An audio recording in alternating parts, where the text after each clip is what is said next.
YouTube. First, I'd like to apologize for my last the Bible video, the Song of Solomon. I made a lot of jokes in it. I was just trying to have fun with it, you know. I'm not a scholar on this stuff, you know, and I was just having fun. I didn't mean to offend anybody. But a lot of people did like it and find it funny. Me too. But I understand people, you know, maybe they want me to be more serious than these, so I'll try. The book of Isaiah. He was a prophet, a powerful prophet at that. It's interesting, this book, because he speaks a lot about the coming of, you know, Christ. But some of his predictions come across like things that are going to happen in his lifetime, some well after his lifetime, and some like way in the future. But it's put in a strange context. I really don't, you know, like I said, I'm no expert. So if anybody out there knows, you know, better than me, which I'm sure there's many of you, just, you know, maybe you can post comments or whatever. But the usual stuff. People are wicked and they gotta pay and this and that. But let's look at this, chapter 2.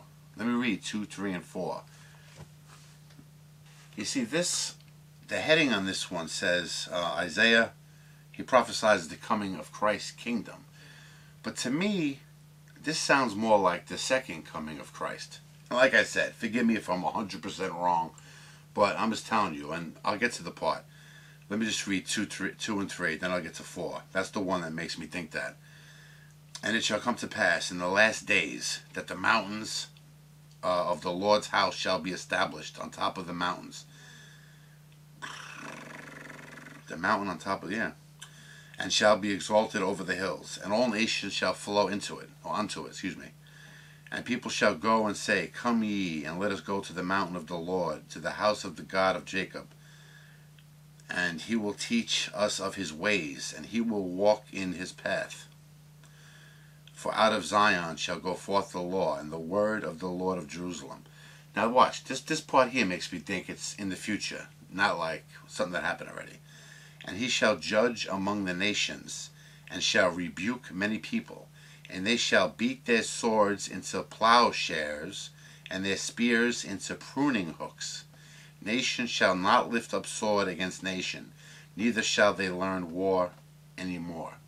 So they're taking their weapons and utilizing them, making different things out of them. Like, you know, since war is not necessary no more, and they can use them in different ways, like for farming, or like it says here. So that can't be speaking of Jesus' first coming. This has to be speaking of his second, to me. Like I said, if you know better, please explain it. Yeah, 7:14 clearly is about the first coming. Therefore the Lord himself shall give you a sign. Behold, a virgin shall conceive and bear a son, and shall call his name Emmanuel. Check out 26, 19. It reads almost like something like you see in a zombie movie.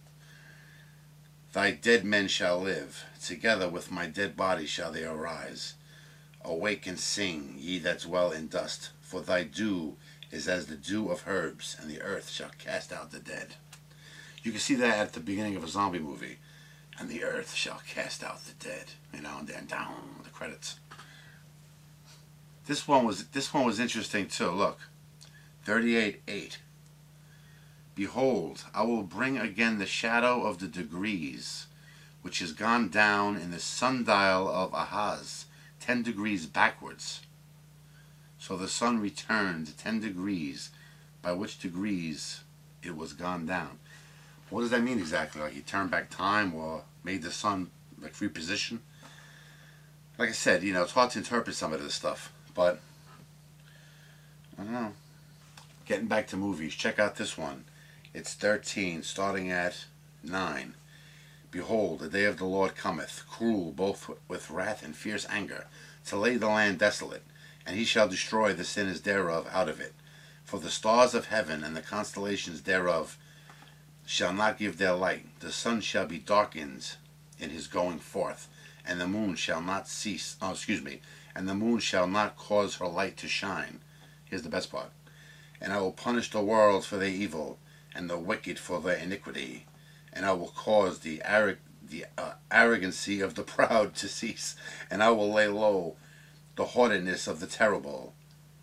I will make a man more precious than fine gold, even a man than the golden wedge of Ophir.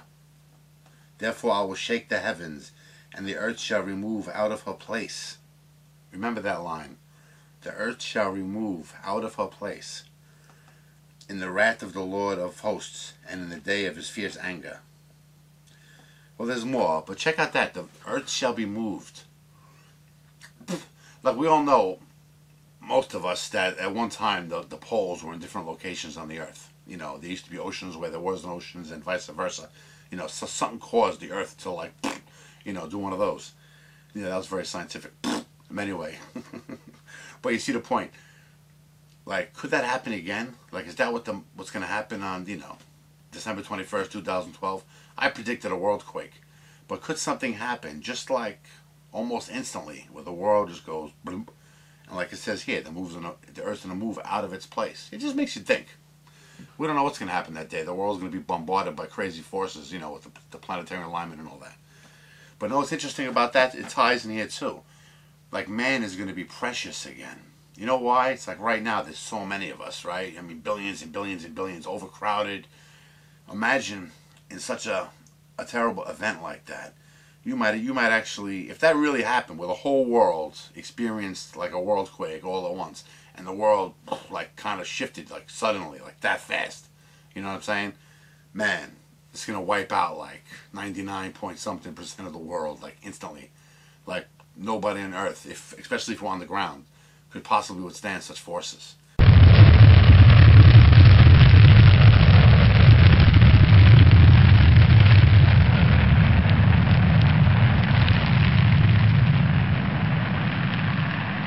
It's just something to think about. Oh, I don't know if, I hope I'm not going over in this one, but I wanted to mention something. There's a user, Abaddon5. I spoke to him a couple times. But anyway, that name looked familiar to me. And I really didn't get to that part in the Bible. But in my Bible, in the back, there's like a dictionary. So I looked up Abaddon. And sure enough, it's in there. And it says Sea Apollyon. It's like another word for it. And it means destroyer, ruler of the bottomless pit. So I wrote him and told him, I said, I saw your name in the Bible. He already knew, obviously. But that's a pretty cool name. Abaddon. I like that. Anyway, it's in the Bible. But check this one out. I found myself Stone Commander in the Bible. Without the stones part. But look, chapter 55, 4. Behold, I have given him for a witness to the people, a leader and commander to the people. That's me. And 5 says, Behold, thou shalt call a nation that thou knowest not. So this person is going to call upon a nation that nobody ever heard of before. Earth Force? Does that ring a bell? And nations that knew not thee shall run unto thee, because of the Lord thy God, and for this Holy One of Israel, for he hath glorified thee. You know I'm joking, of course. It's not me. But it was nice to see the word commander in there. But interestingly enough, again, it has the black arrows pointing at it, like it's words that describe Jesus. But if you really think about it, I haven't got to that part of the Bible, but everything I know about Jesus so far, commander, that's not a word I'd ever apply to Jesus' maybe the first time around. But the second, who knows, maybe he will be, if he comes back, if it's true, he'll be in a different position where he has to give commands or something, I don't know. But I really wouldn't put that label on Jesus. He was a commander of any kind.